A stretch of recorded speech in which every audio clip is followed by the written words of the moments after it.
नमस्कार। निशुल्क ज्योतिष परामर्श केंद्र में आप सबका स्वागत है। आज दिनांक 12 अप्रैल 2025 शनिवार। जैसे कि कल हमने चर्चा की थी कि प्रकृति के रहस्यों को समझते हुए प्रकृति के अनुरूप यदि हम कार्य करते हैं तो हमें कभी कोई कष्ट संकट प्राप्त नहीं हो सकता है।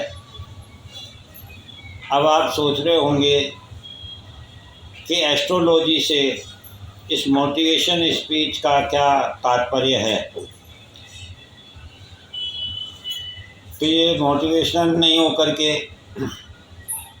आध्यात्मिक ही है। जो हम आपको बताना चाहते हैं, कहना चाहते हैं, समझाना चाहते हैं, उसका वास्तविक उद्देश्य समझिए कि जब हम एक देश से दूसरे देश में जाते हैं तो हम अपनी मुद्रा को परिवर्तित कराकर उस देश में प्रचलित जो मुद्रा होती है वह मुद्रा वहाँ लेकर जाते हैं, क्योंकि वहाँ वही मुद्रा चलती है। ठीक इसी प्रकार से इस जीवन के जो आवागमन है उसमें हमें जहाँ जाना है, जो हमारा अंतिम पड़ाव है, वहाँ जो मुद्रा चलती है वह आपके कर्मों के आधार पर निर्धारित की जाती है। लेन देन हमारा हमारे साथ बना रहता है। हमने इस जीवन में जितना कुछ प्रकृति को दिया है वह सब प्रकृति हमें पुनः लौटाती भी है। और हमने अपने इस जीवन में प्रकृति से जितना कुछ लिया है वह हमें भी लौटाना होता है। और यही जन्म के समय जो हमारा लग्न बनता है, कुंडली बनती है, उसका आधार भी हमारी ये कर्म ही होते हैं। तभी तो 1 से 12 नंबर तक की राशि का कोई भी लग्न आपको प्राप्त हो सकता है। उन 12 भावों में भी अलग अलग स्थानों पर अलग अलग ग्रह होते हैं। किसी किसी स्थान पर कोई ग्रह नहीं होता, किसी स्थान पर 1, 2, 3 अधिक ग्रह भी हो सकते हैं। और उन्हीं से आपके जीवन की वास्तविकता का निर्णय किया जाता है। अर्थात आप क्या जीवन में लेकर के आए हैं ये आपकी लग्न कुंडली ही बताती है। और लग्न कुंडली में जो भाव हैं, उन भावों में जो संख्या लिखी हुई है, उन संख्याओं में, उन भावों में जो ग्रह बैठे हुए हैं, उन ग्रहों की जो दृष्टि है,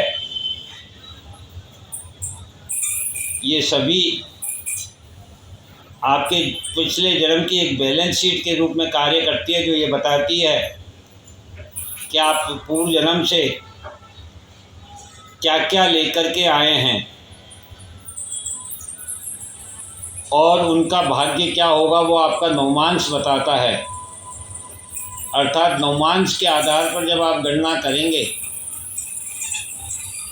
तो वो ये बताता है कि आपको इस जीवन में इन ग्रहों का किस प्रकार इस्तेमाल करना है ताकि आप दोष मुक्त हो सकें और मुक्ति का मार्ग आपका प्रशस्त हो सके।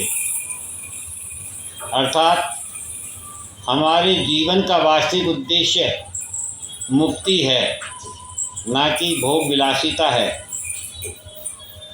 और जब हम ये समझ जाएंगे कि हमारे जीवन का वास्तविक उद्देश्य मुक्ति है, तो निश्चित रूप से हम अपने जीवन में हर उस कर्म से मुक्त होना चाहेंगे जो कर्म हमें बंधन में बांधता है, या जिन कर्म बंधनों के कारण हमें पुनः जीवन लेना होता है, तो इस प्रकार से ये जो हमारी चर्चा है ये आध्यात्मिक ही है, यह हमारे ग्रहों से जुड़ी हुई है, यह हमारी कुंडली अध्ययन से जुड़ी हुई है, यह हमारे जीवन से और जीवन की मुक्ति से जुड़ी हुई है। अब आप यही सोचेंगे कि आखिर कौन व्यक्ति है जो अपने हिस्से में से किसी को कुछ दे सकता है। बिल्कुल सही है, वास्तविकता है, कोई भी अपने हिस्से में से किसी को कुछ नहीं देना चाहता है। लेकिन ज़रा सोचिए, ये जो हिस्से की बात है, ये हिस्सा जो आज आपके पास है, क्या ये कल किसी और का नहीं था? क्या आप जन्म से लेकर आए थे? और जिस हिस्से का दावा करते हैं, क्या ये हिस्सा कल किसी और का नहीं होगा?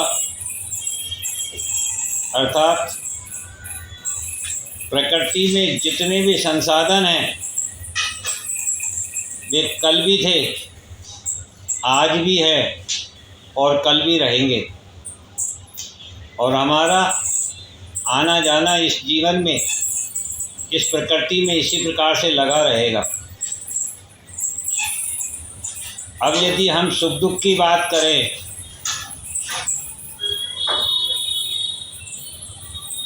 साधन सुविधा और कष्टों की बात करें, संतुष्टि और परेशानी की बात करें,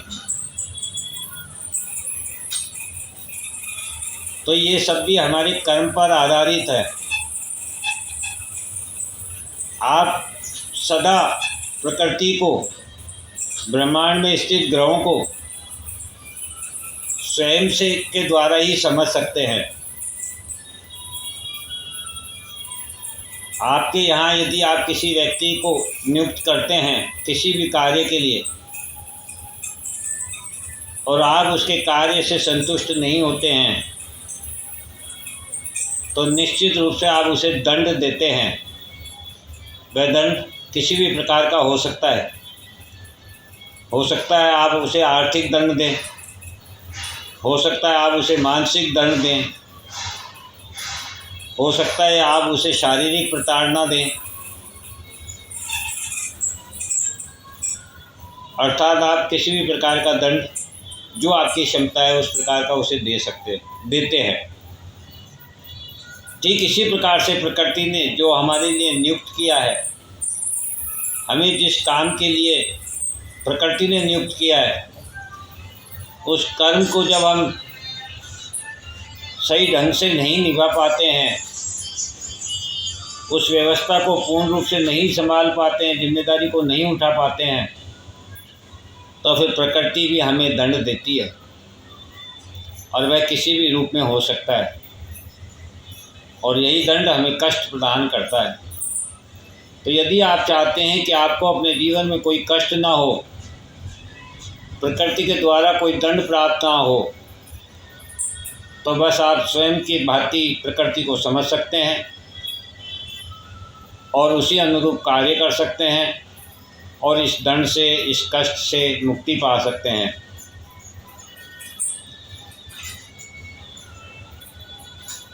अब यदि आप ये समझते हैं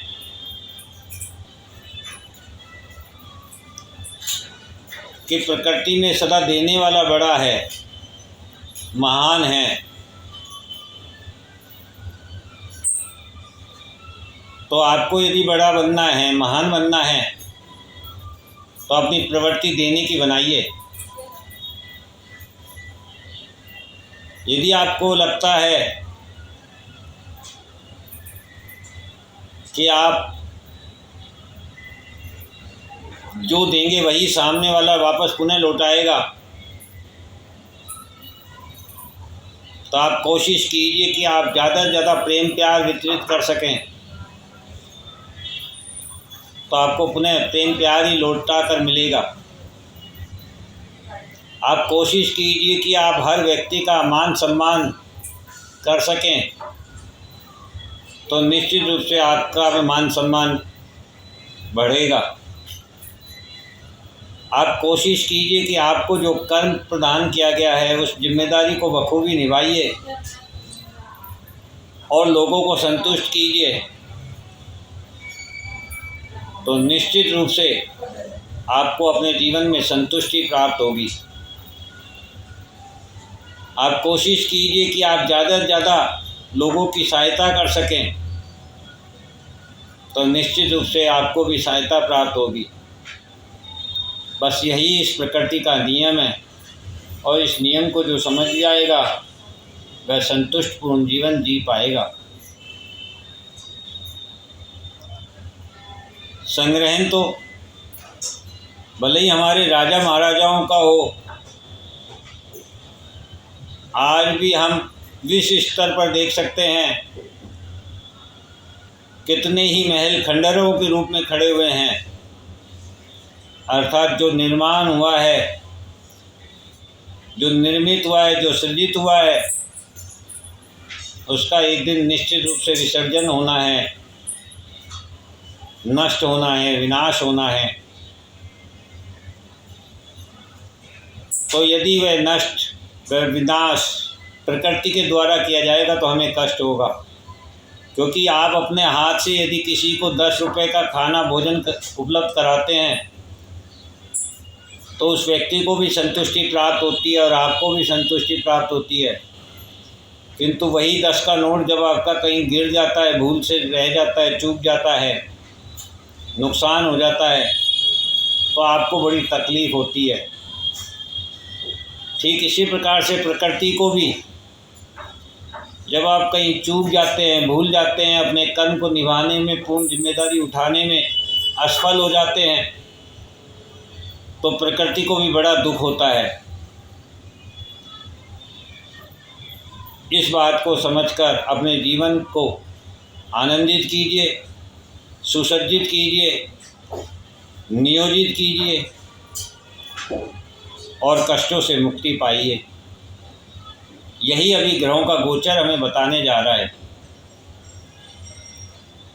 क्योंकि आप देखेंगे इस समय सभी की मानसिक स्थिति एक इस प्रकार की होगी कि वह दुविधा महसूस कर रहा होगा कि उसे जाना किस ओर है।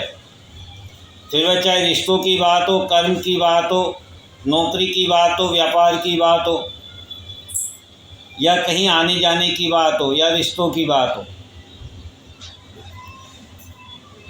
कभी लगता होगा मुझे निभा लेना चाहिए, कभी लगता होगा मुझे छोड़ देना चाहिए,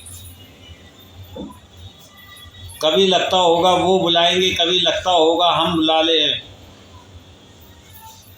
कभी लगता होगा हम क्यों झुके, कभी लगता होगा हम ही झुक जाते हैं। ये जो दुविधा का समय है, यही परीक्षा का समय है।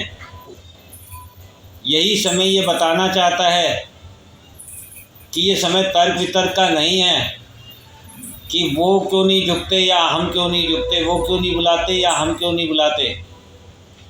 ये समय है अपनी मन की इच्छाओं को पूर्ण करने का, क्योंकि इसके बाद फिर अवसर प्राप्त नहीं होगा। तो आपका मन करता है कि मुझे पुनः लौटना है, तो लौट जाइए। इसमें किसी भी प्रकार से कोई हानि नहीं है, क्योंकि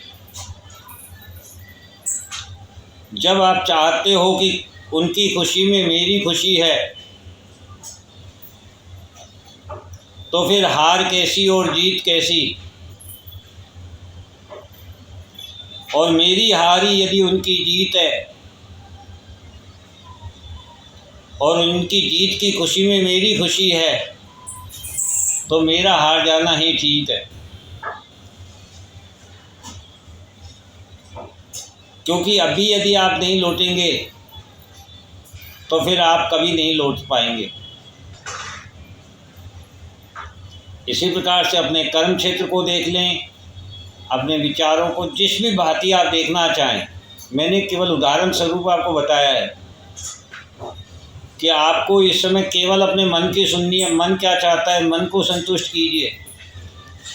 मन की संतुष्टि ही आपकी शक्ति है और आपकी शक्ति ही आपका विश्वास है और आपका विश्वास ही आपकी भक्ति है और आपकी भक्ति ही आपके जीवन की मुक्ति है।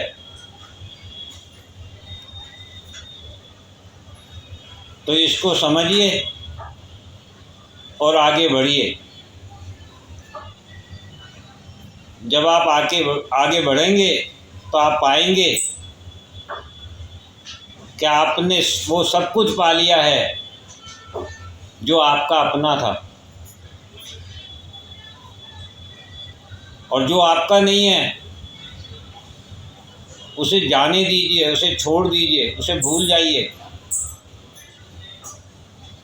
क्योंकि ये प्रकृति का नियम है, जो आया है उसे जाना है। जब तक जिसका जितना साथ लिखा है तब तक उतना साथ मिलेगा। जब तक जितना जिसका साथ लिखा है तब तक उसका साथ मिलेगा।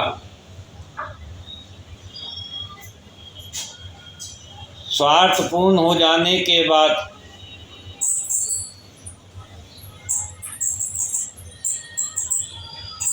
फिर उसको वक्त कहाँ मिलेगा।